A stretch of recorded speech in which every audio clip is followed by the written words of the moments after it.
दो बच्चे खेल में मग्न थे। उन्हें यह जरा भी एहसास नहीं था कि कांच की बड़ी खिड़की के बाहर कुछ अजीब सी परछाइयां तेजी से गुजर रही हैं। ये एक ऐसा दुनिया है जो जॉम्बियों से भरी हुई है। जॉम्बी वायरस को फैले हुए अब 6 साल हो चुके हैं, लेकिन इन भाई बहन ने इस सुनसान इलाके के एक बंगले में आज तक जिंदा रहकर दिखा दिया है। ये हर किसी के बस की बात नहीं थी, क्योंकि उन्हें जिन खतरों का सामना करना था वो हमारी सोच से कहीं ज्यादा थे। कुछ वक्त पहले एक प्रेमी जोड़ा गाड़ी लेकर इसी बंगले के बाहर आया था। भाई, जिसका नाम जिम था, एक खिलौना बंदूक लेकर बाहर आया। आदमी ने सीधे पूछा, तुम्हारे माता पिता कहाँ हैं? जिम चुप रहा, कोई जवाब नहीं दिया। उसी रात जिम ने अपनी छोटी बहन के साथ मिलकर घर के सारे दरवाजे खिड़कियां बंद कर दी। बाहर कुछ बच्चों जैसे दिखने वाले जॉम्बी खड़े थे जो किसी भी वक्त अंदर घुस सकते थे। किसी तरह रात तो कट गई। सुबह जिम अपने बंदूक के मैगजीन की गोलियों को चेक कर रहा था। साफ था कि वो कोई खिलौना बंदूक नहीं थी। दोनों भाई बहन फिर से बाहर खेलने निकल पड़े, लेकिन तभी वो वही पिकअप ट्रक फिर लौट आया। इस बार उस जोड़े का रवैया कहीं ज्यादा सख्त था। एक बार फिर पूछा गया, तुम्हारे माता पिता कहाँ हैं? जिम ने झूठ बोला, वो टाउन में सामान लेने गए हैं। लेकिन इतना आसान नहीं था दो वयस्कों को बेवकूफ बनाना। महिला जानबूझकर प्यारी मुस्कान के साथ बोली, यहां से टाउन कई घंटों की दूरी पर है, तब तक हम यहीं रुकते हैं। हम तुम्हें सुरक्षित रखेंगे जब तक वो लौटे। जैसे ही उन्होंने बंगले के अंदर भरपूर राशन और चालू फ्रिज देखा, उन्होंने तुरंत फैसला कर लिया कि वो यहीं रुकेंगे। आदमी, जिसका नाम जैक था, बोला, मैं बाहर जाकर गाड़ी छुपा देता हूं। लग रहा था ये दोनों किसी के पीछा करने से डर रहे हैं। रात के सन्नाटे में जिम ने उस जोड़े की बातचीत चुपचाप सुनी। लग रहा था कि उन्हें यह जगह बहुत पसंद आ गई है। सुरक्षा के लिहाज से जिम ने अपनी छोटी बहन को लेकर सुरक्षित कमरे में छुपा दिया। यही वो आदत थी जिसने दोनों भाई बहन को आज तक जिंदा रखा है। सुबह जल्दी जैक पहले से नाश्ता तैयार करके बैठा था। अब वो इस जगह को जैसे अपना ही घर मान चुका था। बाहर से शांत दिखने वाले जिम ने तभी कुछ अजीब कह डाला। जैसे ही रात का अंधेरा छाने लगा, जिम ने अचानक एक अजीब सवाल पूछा, क्या अब वक्त आ गया है? उसका पालतू कुत्ता उसके पास आया, उसकी ओर सूंघा और फिर धीरे से सिर हिला दिया। जिम फौरन अपनी छोटी बहन को गोद में उठाकर सुरक्षा कक्ष में बंद कर देता है। नीचे मंजिल पर वही प्रेमी जोड़ा अब भी अपने में मग्न था। उन्हें जरा भी अंदाजा नहीं था कि खतरा सिर पर मंडरा रहा है। लड़की बाथरूम जाने का बहाना बनाकर उठी, तभी उसने देखा खिड़की के बाहर कुछ जॉम्बी झुके खड़े थे। उसने जल्दी से लाइट बंद कर दी। शायद उसे लगा अंधेरे में जॉम्बी उसे नहीं देख पाएंगे, मगर तभी पीछे से कमरे का दरवाजा धीरे से खुलता है। जैक को फौरन कुछ गड़बड़ लगती है। वो पिस्तौल निकालकर भीतर आता है और सामने का नजारा देखकर दहल जाता है। उसकी प्रेमिका लहूलुहान हालत में जमीन पर पड़ी थी। इसके बाद वो जोड़ा इस कहानी से हमेशा के लिए गायब हो गया। वहीं दूसरी ओर जिम और उसकी बहन तो जैसे कुछ हुआ ही नहीं। अगले दिन भी पहले की तरह बाहर खेल रहे थे। यकीनन ये कोई पहली बार नहीं था कि किसी इंसान ने उनके घर में घुसने की कोशिश की हो। इसी दौरान एक लंबे बालों वाला आदमी बर्फीले जंगल में चल रहा था। वो बर्फ में कई जगह बिछे जालों को देखता है और उन्हीं के निशानों को फॉलो करता हुआ बंगले तक पहुंच जाता है।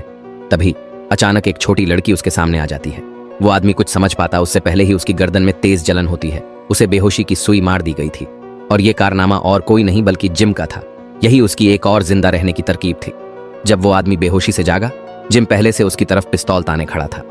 पूछताछ में पता चला कि उस आदमी का नाम आदान है। वो एक स्पेशल फोर्स का सैनिक है जो अपनी पत्नी को ढूंढते हुए उत्तर की ओर जा रहा है। जिम थोड़ा चौंका। उसे ये आदमी कुछ अलग सा लगा।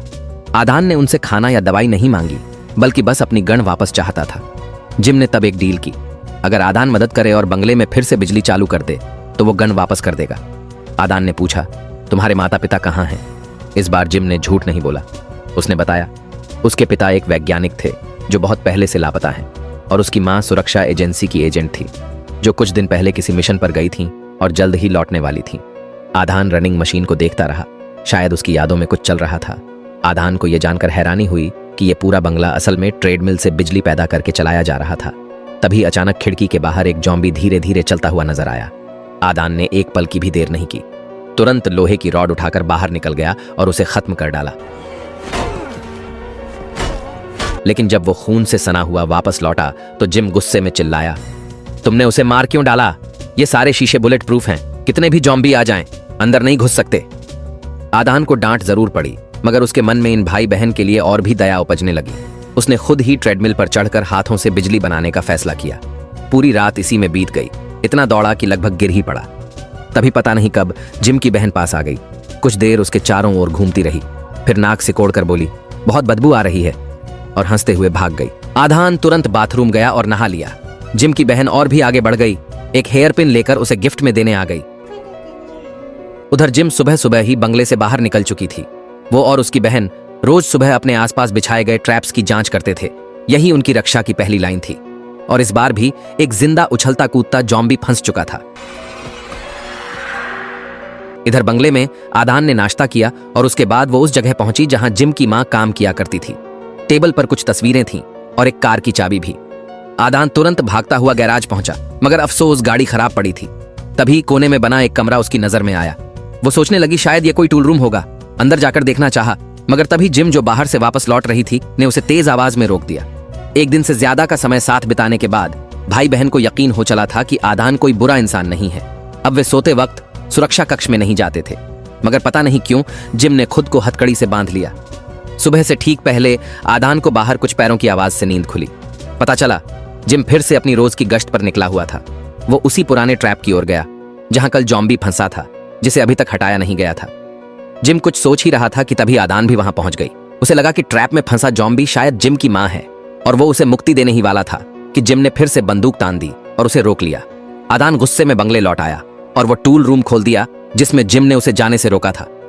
अंदर एक चटाई बिछी थी और दीवारों पर कीचड़ भरे नाखूनों के निशान थे। उसने तुरंत समझ लिया यहां किसी जॉम्बी को बंदी बनाकर रखा गया था। अब आदान को अपने शक और भी पक्के लगने लगे। इसी दौरान बाहर से इंजन की आवाज सुनाई दी।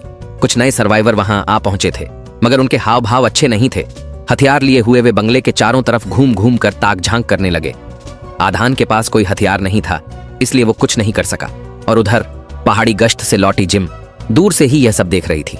उधर दूसरी मंजिल की खिड़की पर जिम की बहन खड़ी थी और बार बार हाथ हिलाकर इशारे कर रही थी। जैसे ही लुटेरे उस तरफ बढ़ने लगे, आदान अचानक प्रकट हुआ और सीधा हमला करके एक लुटेरे को खत्म कर दिया। जिम ने लंबी सांस ली, राहत सी मिली। बाकी लुटेरों ने देखा कि सभी खिड़कियां और दरवाजे बंद हैं, तो आखिरकार अपनी गाड़ी में बैठकर वापस लौट गए। इस घटना के बाद जिम को आदान पर पूरा भरोसा हो गया। उसने खुद ही उसका हथियार वापस लौटा दिया। अब आदान को लगने लगा कि शायद उसका जाने का वक्त आ गया है, मगर न जाने क्यों उसे अंदर ही अंदर थोड़ी कसक सी होने लगी। रात में सपने में फिर से उसकी पत्नी की पुकार सुनाई दी। सुबह उठते ही आदान ने एक बड़ा फैसला कर लिया। वो इन भाई बहन को अपने साथ लेकर अपनी पत्नी की तलाश पर निकलेगा। इससे उसका सपना भी पूरा होगा और साथ ही ये बच्चे भी सुरक्षित रहेंगे। मगर जिम ने बिना सोचे सीधा मना कर दिया। उसने कहा, मैं यहीं रुकूंगा, मां के लौटने का इंतजार करूंगा।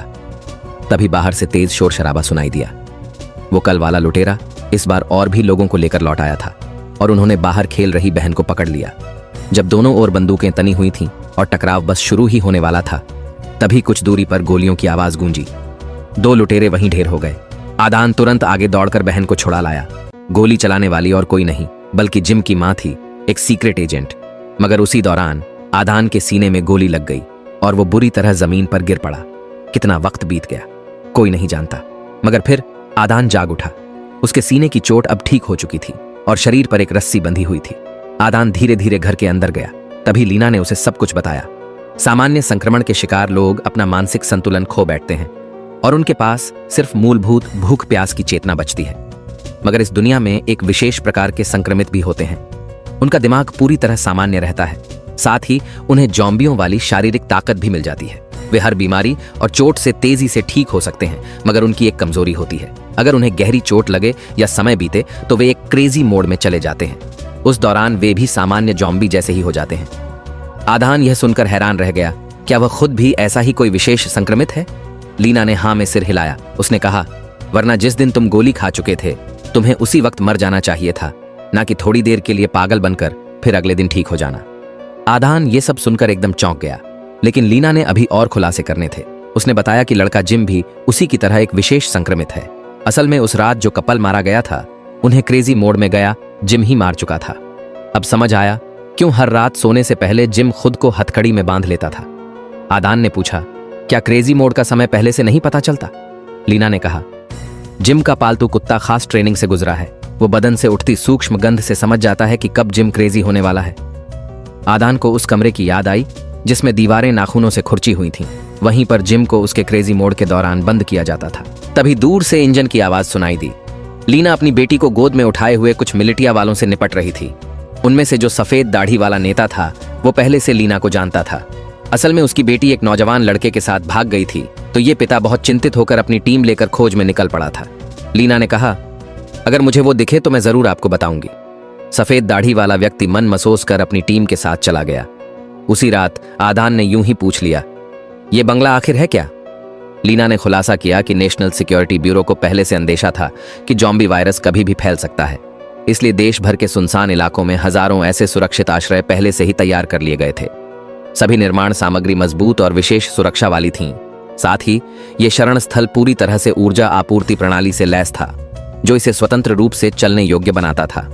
आदान ये सब सुनकर भीतर से बेचैन हो गया। उसे लगा कि लीना को यह जानकारी लोगों को पहले ही बता देनी चाहिए थी, शायद इससे बहुत सारे मासूम लोग बच सकते थे। मगर लीना ने दुख भरी मुस्कान के साथ सिर हिला दिया। असल में जिम और उसकी बहन दोनों को जन्मजात हृदय रोग था। उनके पिता एक जैव वैज्ञानिक थे और सबसे पहले उन्होंने ही ज़ॉम्बी वायरस की खोज की थी। जब उन्होंने देखा कि उनका बेटा 3 साल से ज्यादा नहीं जी पाएगा, तो उन्होंने एक खतरनाक फैसला लिया। उन्होंने ज़ॉम्बी वायरस को जिम के शरीर में इंजेक्ट कर दिया और एक अजीब संयोग से जिम एक विशेष संक्रमित बन गया। लेकिन जब जिम पहली बार क्रेजी मोड में गया तो उसी दौरान उसके पिता को काट लिया गया। वे खुद को नहीं बचा पाए और धीरे धीरे एक साधारण ज़ॉम्बी में तब्दील हो गए। आखिरकार लीना को खुद अपने पति को मारना पड़ा। आदान ये सब सुनकर भीतर से हिल गया। उसकी निगाहों में लीना के लिए गहरा सम्मान पैदा हो गया, एक माँ जो हर हाल में अपने छोटे परिवार को बचाने में जुटी थी। धीरे धीरे लीना का परिवार भी आदान पर भरोसा करने लगा। एक दिन जिम का कुत्ता अचानक भौंकने लगा। लीना समझ गई जिम की तबीयत फिर से बिगड़ने वाली है। उसने जिम को एक कमरे में बंद कर दिया और थोड़ी ही देर में अंदर से खौफनाक चीखें आने लगीं।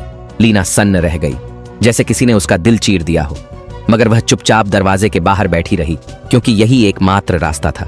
उसी समय आदान चुपचाप उसके पास आया और कहा, अब मैं पहरा देता हूं।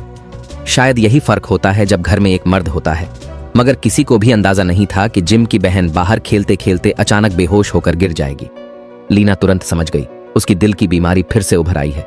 उनके पास कोई उन्नत इलाज नहीं था। आदान ने सुझाव दिया कि उसे भी जिम की तरह ज़ॉम्बी वायरस से संक्रमित किया जाए, शायद कोई चमत्कार हो जाए। मगर लीना ने तुरंत इनकार कर दिया। उसने कहा, जिम का बच जाना 1 लाख में 1 था और मेरी बेटी पहले ही बहुत कुछ झेल चुकी है।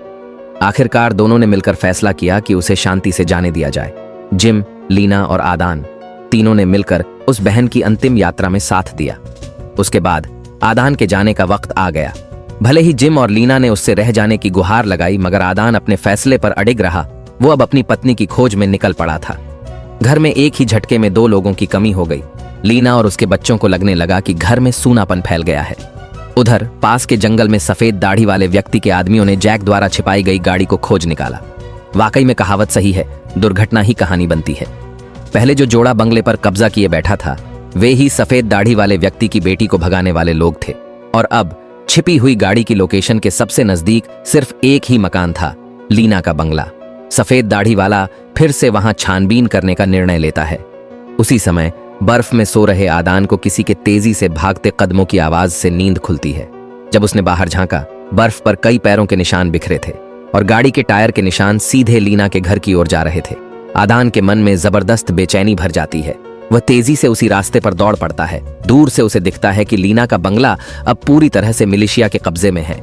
उसी समय सफेद दाढ़ी वाला आदमी लीना पर अपनी बेटी की जानकारी छुपाने का आरोप लगा रहा था, क्योंकि उसके आदमियों को उसकी बेटी की एक छोटी सी वस्तु वहीं पड़ी मिली थी। अब लीना कुछ भी कहने लायक नहीं रह गई थी। उसके पास कोई सफाई नहीं बची थी। उधर आदान चुपचाप बंगले की सुरक्षा घेरा पार करता है और किसी तरह भीतर घुसने में सफल हो जाता है। वह रसोई में छुपी हुई जिम की बहन को ढूंढ निकालता है और दुश्मनों की संख्या जानने के बाद तुरंत हथियार निकालता है। आदान अब अंधेरे में घूमता एक मौत का देवता बन चुका था।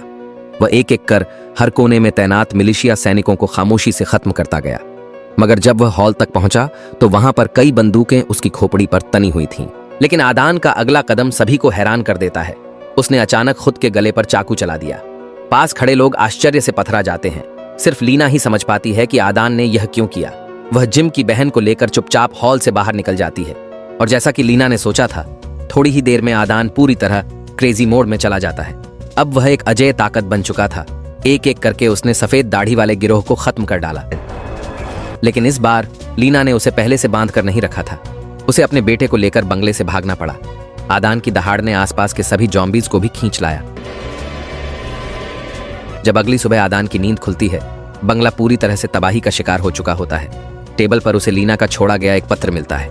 पत्र में लिखा था कि माँ बेटा अब गाड़ी से उत्तर की ओर निकल चुके हैं। अगर किस्मत ने चाहा तो कभी फिर मुलाकात हो सकती है।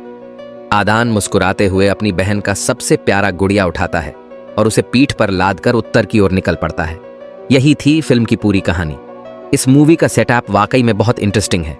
विशेष संक्रमित, स्पेशल इन्फेक्टेड लगभग अमर प्रतीत होते हैं, और अगर ध्यान से देखा जाए तो अंत का हिस्सा काफी भावनात्मक भी है।